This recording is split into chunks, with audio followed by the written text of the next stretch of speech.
impurities. And then the force of religion in the shape of an incarnation, in the form of an incarnation, tada atmanam srijamyaham. He says that he comes forth as a power of good. Srijami aham. Shankaracharya gives a wonderful interpretation of this. Srijami aham. So Bhagavan, Ishvara, who is supposed to have created this world, out of him has come this multiplicity that the world is. So all creatures in this world are bound by the laws that were dictated by him. In particular, Sattva, Raja and Tama, respectively the forces of equilibrium. Sattva, Raja, activity, and Tamas, dullness. These three different kinds of forces in their different combinations project this world. We have the different kinds of activities. Depending on the degree of sattva, if there is the sattva quality is more, we call that person, he is a sattvika person. If a lady is very active, then we call her a rajasika person. Similarly, persons or activities are categorized accordingly. So these forces are there to create this multiplicity. Bhagavan, however, is not bound by these forces. He is the governor of forces. So when he says Atmanam Srijami Ham, then he says Srijami is to create himself. Shankaracharya says that in this case, he is beyond the laws. He, as it were, plays with his own laws. Just as a spider, it creates its own web and then starts staying in that web. Similarly, Bhagavan also, Leela eva, as it were, out of fun, out of sport, creates this world and then stays there. Srijamyaham. Why? Paritrana sadhunam. Because he wants to create the permanent victory, the victory of the honest forces. Paritrana sadhunam. Vinashaya cha dushkritam. Dushkrita means forces of evil. Sometimes we consider it this way, that these persons are bad and these persons are good. It's not that black and white category really. In all of us, we have forces of good and forces of wickedness. So when in a particular individual, these propensities to do wicked deeds, bad deeds, are more on the surface, then we treat that person a bad person. So Bhagavan, when he says Paritrana sadhunam vinashaya cha dushkritam, that means he wants to eradicate the forces of evil, so that there is a propensity, a predominance of the forces of good. Just as, suppose there is a bad smell in the room, you use an exhaust fan to force the bad smell out. As soon as the bad smell goes out, the room is cleansed, it's tidied, fresh smell is there. Similarly, Bhagavan, as it were, he cleanses the society and brings in the forces of good. So coming back to our discussion, this Hindu religion speaks of the impersonal God or Brahman. Or in other words, we have another name for it, Atman. The Advaita Vedanta says Tat Tvam Asi. Why I mentioned Advaita Vedanta is Shankaracharya is considered to be the greatest exponent of Advaita Vedanta. Advaita Vedanta projects this world as an adhyasa. Adhyasa means a superimposition. It says, you see, Brahman is the only truism. And the diversity in this world, the multiplicity in the world is an adhyasa. Adhyasa means a projection. It gives an example. Suppose you walk along the road and you are suddenly frightened when you see a snake, right? You take a torch in your hand and you go out and put the light on the snake. And then you laugh at yourself when you see that it's only a rope. Okay. This is known as Rajju Sarpa Brahma. Rajju Sarpa Brahma. That the Rajju has been taken, Rajju or a rope has been considered as a snake. And similarly it says, this world also, we do not know the essence that God is the real entity in the world. We consider it, we fashion it according to our mind and our body. Accordingly, we have an impression of the world. So when we remove those adhyasa from the world, it is only God that will exist. This is the Advaita conclusion, right? But this Advaita conclusion is a pitch higher for most of us, right?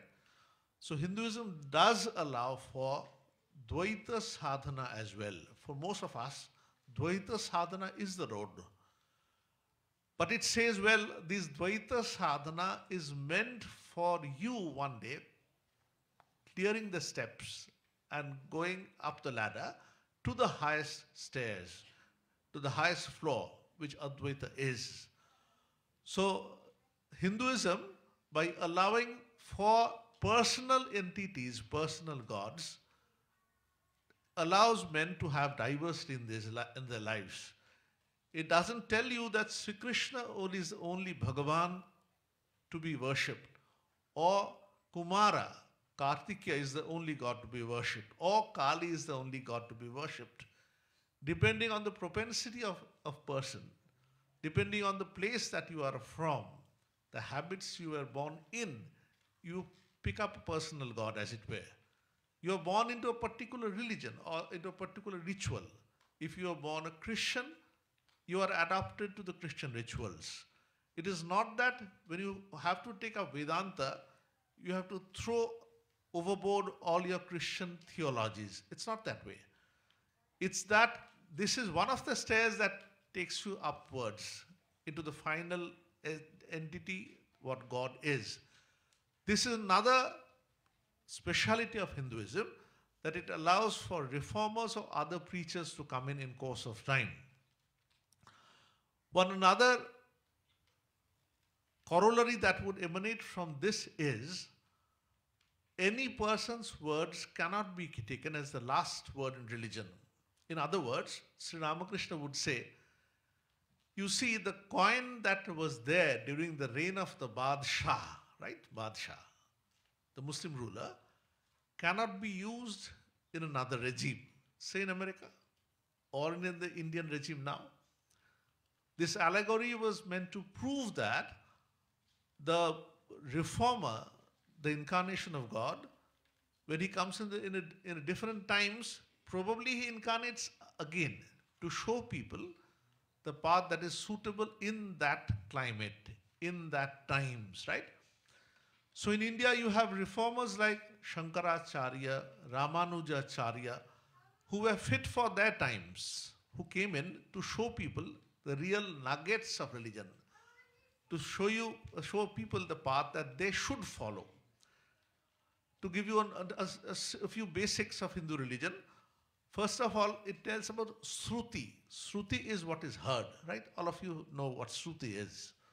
Vedas have the synonym of Shruti, because in those days, you didn't have the written word even, not to speak of computers and internet, right? So in those days, the knowledge would be carried from one teacher to the next, down to the still next generation. So as it was heard merely, so it became known as Shruti. Shru means to hear, right? So that knowledge which would be carried by hearing was the Shruti.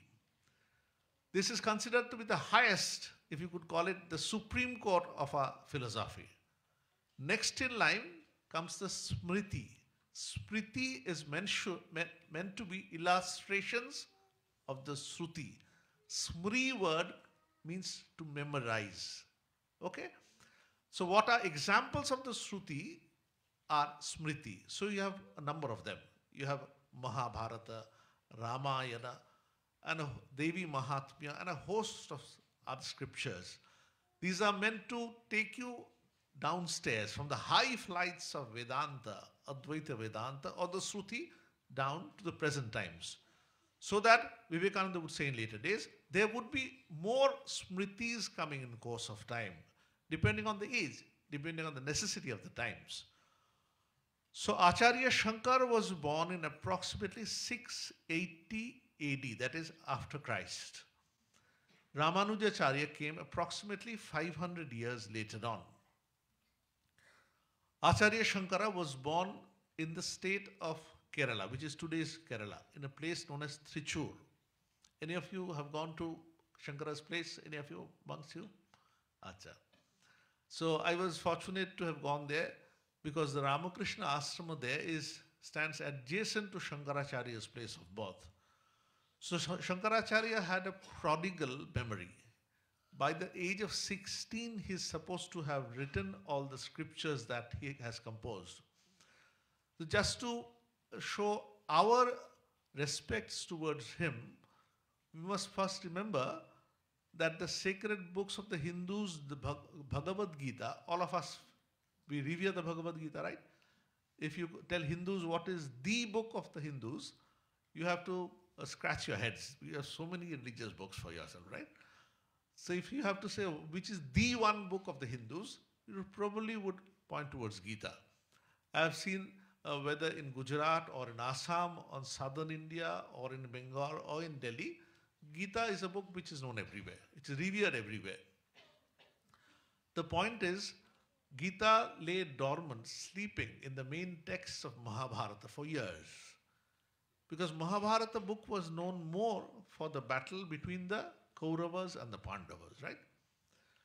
But in between the battle of the Kauravas and the Pandavas, on the battlefield of Kurukshetra, when the great warrior Arjuna was in a dilemma whether he should fight or whether he should retract, it was at that point that his friend and his charioteer at that point of time, Krishna, gave him the doctrine of Bhagavad Gita, right? So it is to the credit of Shankaracharya, whose life we are discussing, that he brought the book out of the vast book of Mahabharata, merely 700 slokas, and wrote a commentary on this. In fact, that commentary pointed out to others what a grand book this Bhagavad Gita is, right? Shankaracharya said, you see, there's a eulogy of the Gita. I'll just tell you because most of you know a bit of Sanskrit.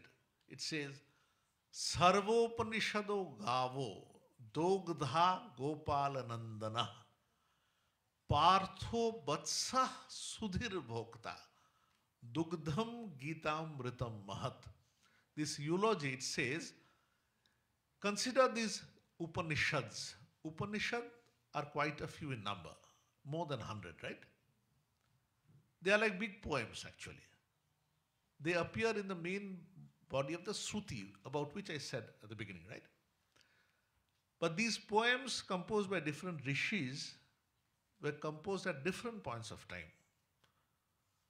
So if you read these big poems, Katha Upanishad, Kena Upanishad, Mundaka Upanishad, Mandaka Upanishad, you can sometimes get lost as to the meanings. Because as I said, these were composed at different points of time. It goes to the credit of Shankaracharya that in addition to the writing the commentary on the Gita, he has written commentary on the Upanishads also. In other words, just as Shankara's commentary brought out the import of the Gita, established it as a premier book of philosophy, right? Similarly, the Upanishads also were established as one of the main pillars of the Indian philosophical system, right? In fact, in India, we say Prasthana Traya. Prasthana means a pillar, right? Just as to construct a building, you require a solid foundation. You require some pillars. Similarly, it says the Hindu philosophical system has three main pillars. These three main pillars are respectively the Upanishads, the Bhagavad Gita, and the Brahma Sutra. I just mention these to you because it was to the credit of Shankaracharya that he has written commentaries on all three of them.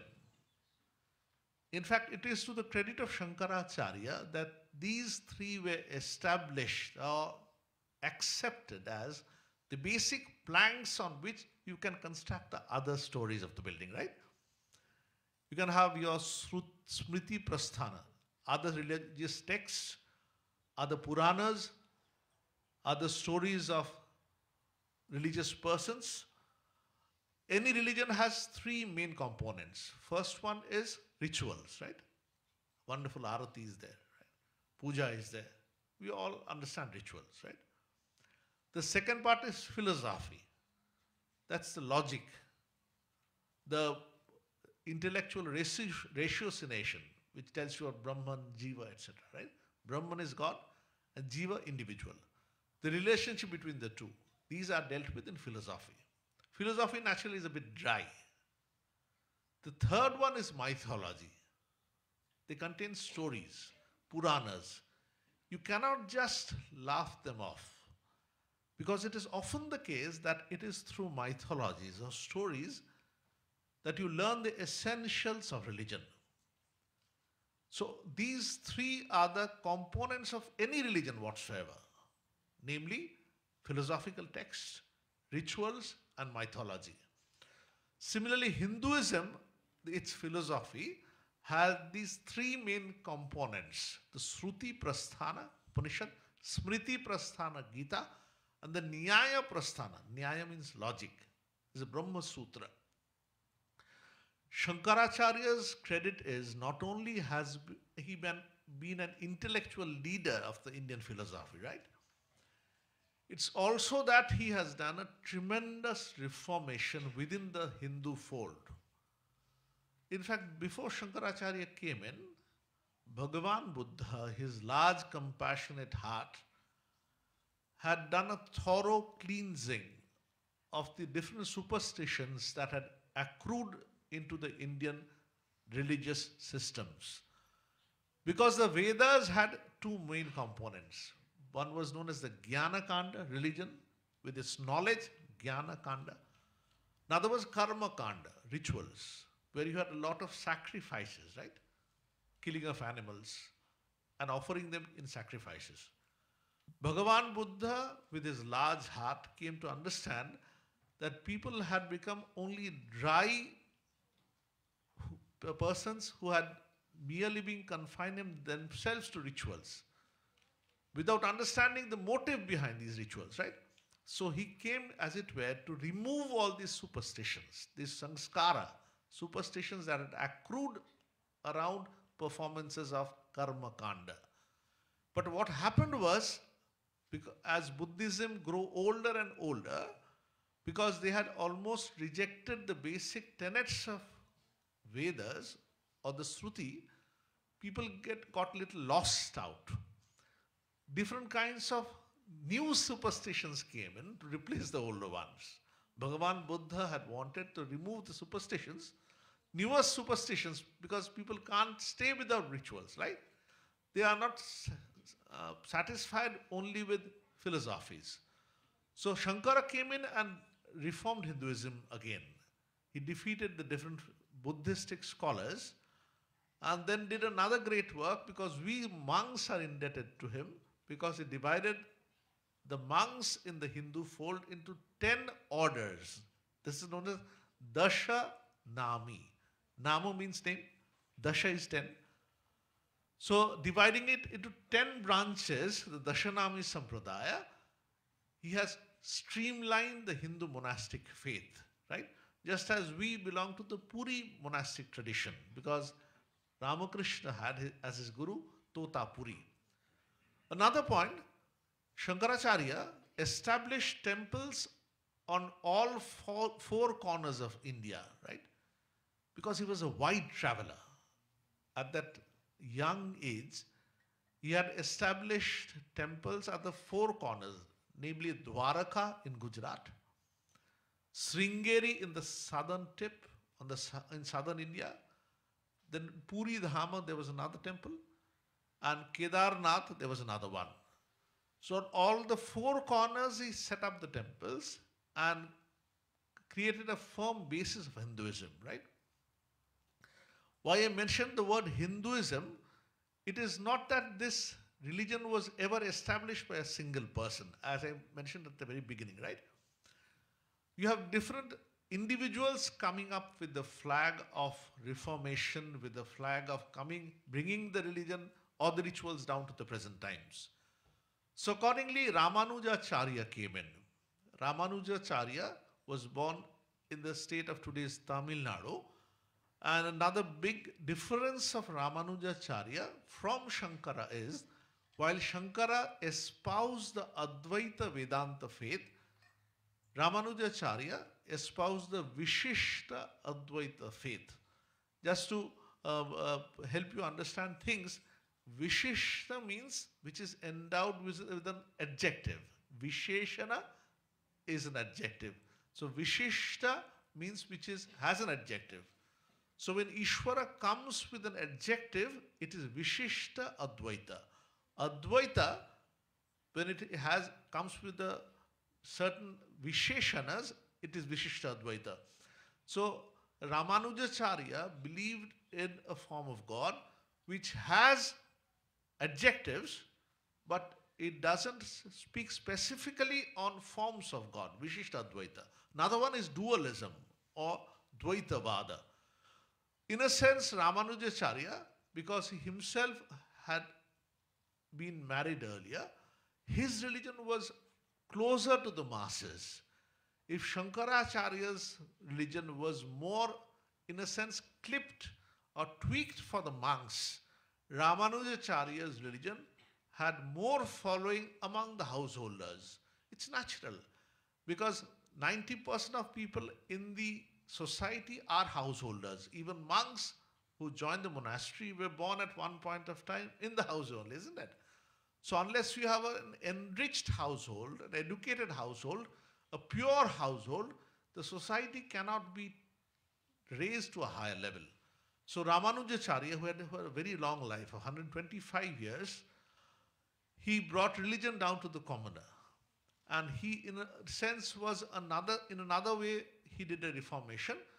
While Shankara's religion had a predominance of the upper caste, Shankaracharya, himself born of a Brahmin, had more stress on the Brahmanas. But Ramanujacharya, he opened the doors of religion for all castes. So in today's world, where all these barriers of castes gradually have become meaningless, when people by their own prowess, intellect, labor, energy, dexterity, would pull aside these caste barriers, Ramanujacharya's religious outlook is more in sync with the time.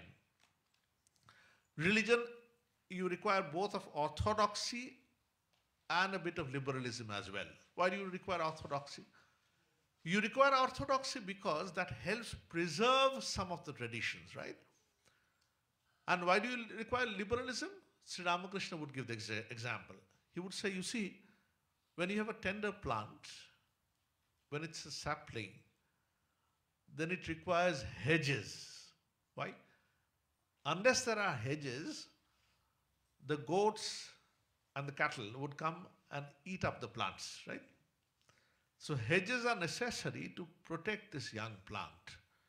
But after a time, when this young sapling gets bigger and becomes a huge tree, these fencings are no longer necessary. You can now remove these hedges, the fencings. Even then, this tree can stand in its own right. Similarly, Ramakrishna would say, when a person grows in religion, then he removes all these barriers of caste, right? He is able to see God in everyone. He can feel the humanity in all of them. So this outlook comes for a man of realization. A man of realization, when he has got the vision of God, he becomes liberal and wants to convey the basics of religion to everyone.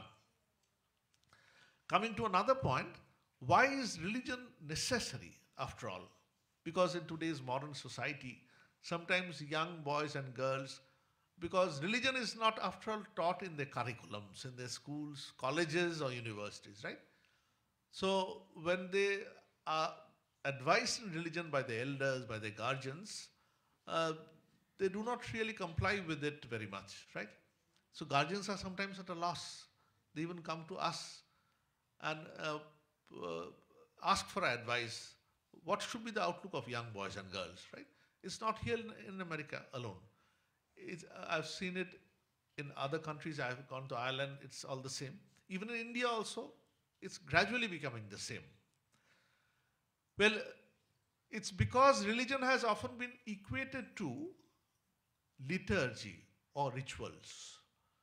It can so happen that suppose you have a ritual in a place, suppose you have a Durga Puja or Lakshmi Puja or Saraswati Puja, people are come all decorated up for the occasion, they offer flowers, take some prasad, and then religion is over for them, right?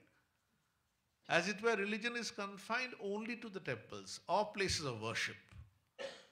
In India, religion has a larger outlook towards life. Religion is not confined only to the places of worship. Religion is meant to seep through and affect the different branches of your living. Whether you're a computer professional, whether you are a scientist, whether you are a clerk, whether you are a scavenger, whether you are a housewife, religion is meant to make you a better individual, make you truthful and serving. It is here that karma yoga becomes important. Shankaracharya, in his Vedanta, has espoused karma yoga in addition to the outlook towards Brahman. To briefly put, it is this. As I said, the ultimate goal of human being is to reach God or Brahman. And the other steps, the different kinds of worship that we engage in, are like the different staircases taking you to the same roof. Bhagavad Gita has a wonderful verse. I could quote this here. It says, Ye yathamam prapadyante. May I ask you to repeat? Ye yathamam prapadyante. Yes. Ye yathamam prapadyante. Tans tathaiva bhajamyaham. Tans tathaiva bhajamyaham. Mama vartma nuvartante. Mama vartma nuvartante. Manusha partha sarvasha. Manusha partha sarvasha. This verse says, today this verse has become historically significant. Because although this is a verse from the Gita, Vivekananda in his first address on 11th September 1893 made a free English translation of this verse. So this verse says, people call me by different names. Ye yathamam prapadyante. As people call me differently, tan tatha eva bhajamyaham. Accordingly, I show grace towards them. Mama barthma anuvartante. It is my path alone that people are following, probably differently. And thus, men in different ways are leading up to me. This is a very liberal view of religion, right? So this view is very necessary today. The point is, how do you cultivate this outlook towards life? In other words, I could give you a big sermon on this in the temple, right? But as you go out, you can in your inner core of your heart feel the discrimination towards some persons, some religions, right? How do you remove this? How do you eradicate this? So this doctrine of karma yoga, it says, If you serve others, then this would cleanse your body and mind. When you serve, do not make a discrimination. Where does this person come from? Which faith is he from? Which state does he belong to? These mustn't be your consideration. When you serve with this outlook, when you work with this outlook, then gradually you will understand that basically all human beings are the same, right? A doctor treating patients in a hospital, does he really distinguish whether he's a black or a white or a colored or an Indian or an American? He shouldn't. He doesn't, right? Similarly, a religious outlook, when purified, mustn't make discrimination between other persons. Taking this outlook still further, it says, this outlook should be present there everywhere. In the hospital, in the school, in the workplace, everywhere. So karma yoga is not a doctrine to be only pursued in the temple or while cleansing the temple or while cleansing the workplace in the temple. In America, I have seen in different temples, they say we are doing karma yoga, means cleaning up the campuses within the temple. But karma yoga isn't confined to working in the temple alone. It says that any work done unselfishly, out of the narrow confines of your own self, is actually unselfish work. It is like a bridge that takes you towards the divine. It becomes karma yoga. So with this outlook towards life, understanding the basic tenets of religion would be easier. You are not accumulating riches only for your own sake or for your immediate sons and daughters. Beyond the point, you feel there is a calling within your heart which says, well, I have had enough. Why can't I share a little with others, right? As this propensity comes within you, there's another selfish voice within which says, no, why should you? Why should you? There are other relatives. There are other of your counselors who would say, why should you be so liberal? Well, so there's a tussle within us which says, be selfish. Other part says, be unselfish. So as men become more and more unselfish, the divine within gradually rises. Shankara's commentary says that when you have cleansed your mind properly and your body properly by unselfish work, it becomes like the mirror in which the divine shines forth. It is then that Jnana Marga, the path of Jnana, can be pursued properly, right? So this practicing of Vedanta, Shankaracharya is such a great proponent of Vedanta. He was practical enough to understand that, well, people cannot be suddenly hauled up to a height of 30 floors, right? The lift has to go first, second, third, fourth, and then go up to the highest floor. So you require to perform your own works properly. And then you can be unselfish.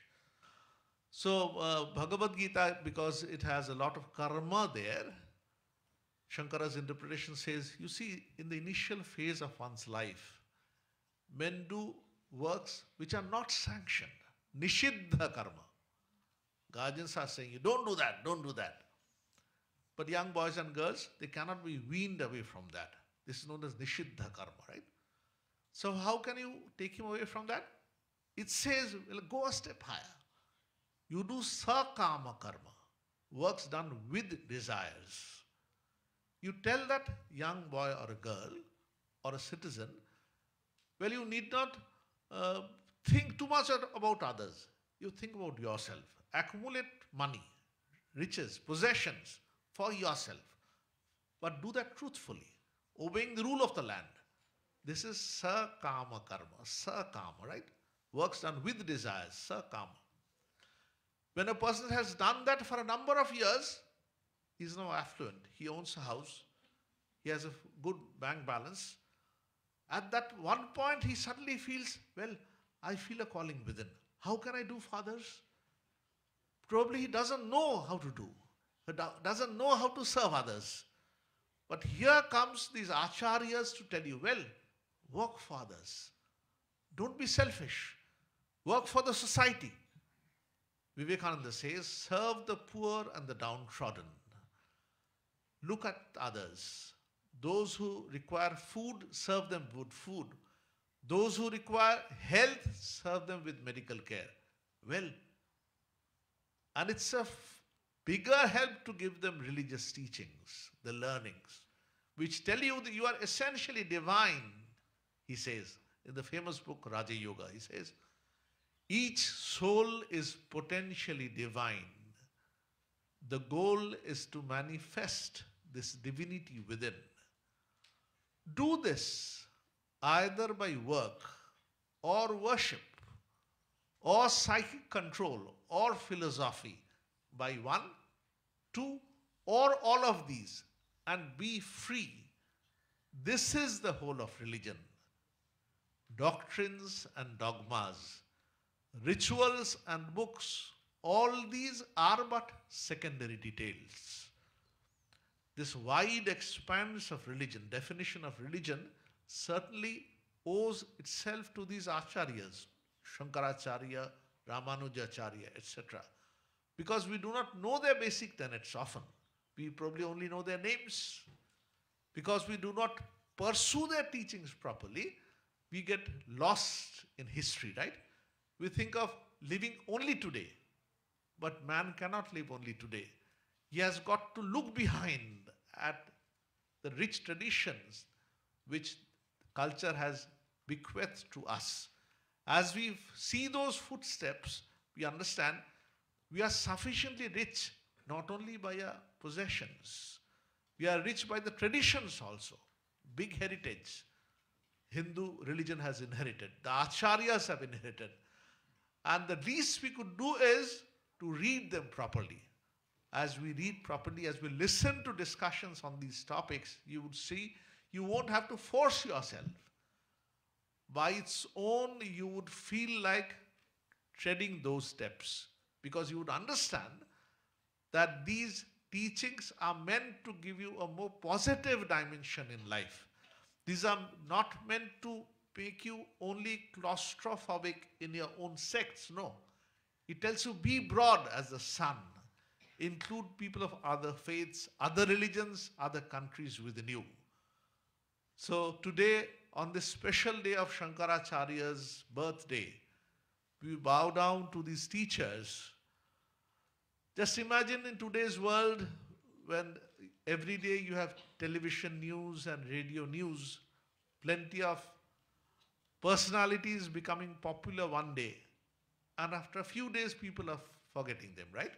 Some are sportsmen, some are film artists, some are politicians. But how come that these teachers are being respected after so many years, after 1,000 years, after 2,000 years? So definitely it's not merely superstition.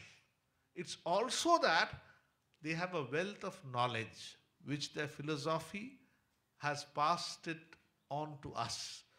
So we must try to take a dip in this philosophy, right? This is a rich philosophy we have bequeathed to our children. They have bequeathed to us. So unless we are conversant with this, we would be missing out. Probably our next generations, they would be missing out on them. It is Indian philosophy which has taught us. You see, it's not merely riches, possessions, or children that will give you eternal happiness. I'll end with a short story from the Upanishad. Shankaracharya is such a brilliant exponent of the Upanishads. So this comes in the Brihadaranyaka Upanishad. This story says that there was a sage Yagyavalkya, and he had two wives. One wife, his name was Katyayani, and another wife, her name was Maitreyi. One day Yagyavalkya called his two wives and said, this comes in the Brihadaranyaka Upanishad, one of the Upanishads. As I said, there are a number of Upanishads. And then he said to his wives, you see, I have decided to retire to the forest to spend the rest of my life in meditation and yoga, right? Thought of God. No more in the world. And I want to divide my property amongst you two, Katyayani and Maitreyi. The Upanishad funnily says, well, Katyayani, the more worldly wise, was happy when she heard this, right? She'll have a lot of possessions. But Maitreyi, she came up to her husband and said, well, you are retiring to the forests and you are giving us wealth.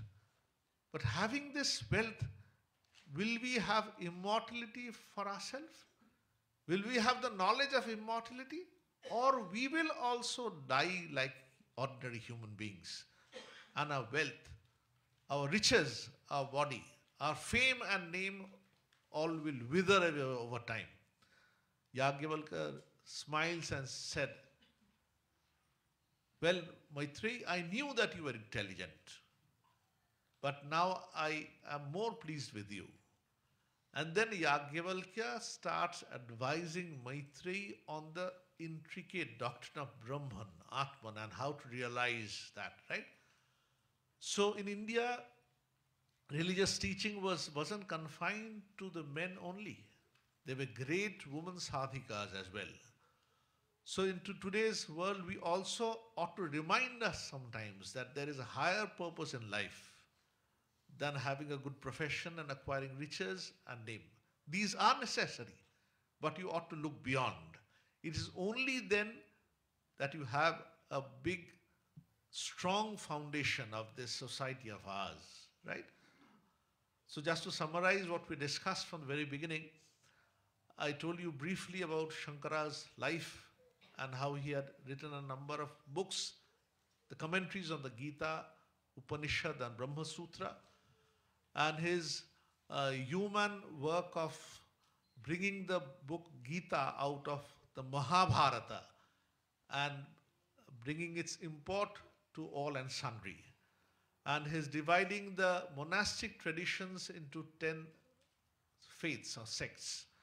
Ramanujacharya comes 500 years later, born in another state, and he now expands the frontiers of religions for all and sundry.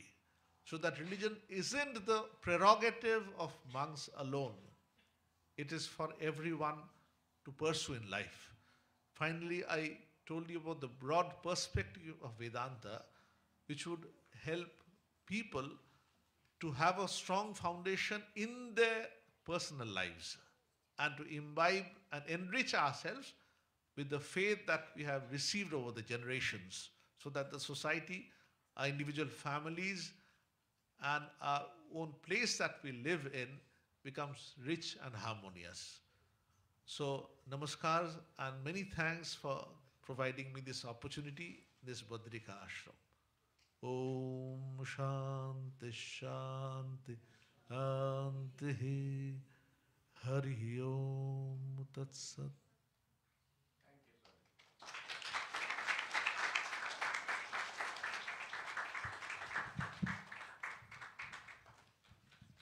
We're very grateful for Swamiji's. Yes. Yes. But time is next program. They're sitting. Children are sitting. We have to sing. So that's why we're sorry for me today. We can't question. Okay, it's okay. Yes. So we are very grateful for Swamiji. Yes. Recording. Yes. Yeah. Yeah. Sure, Swamiji.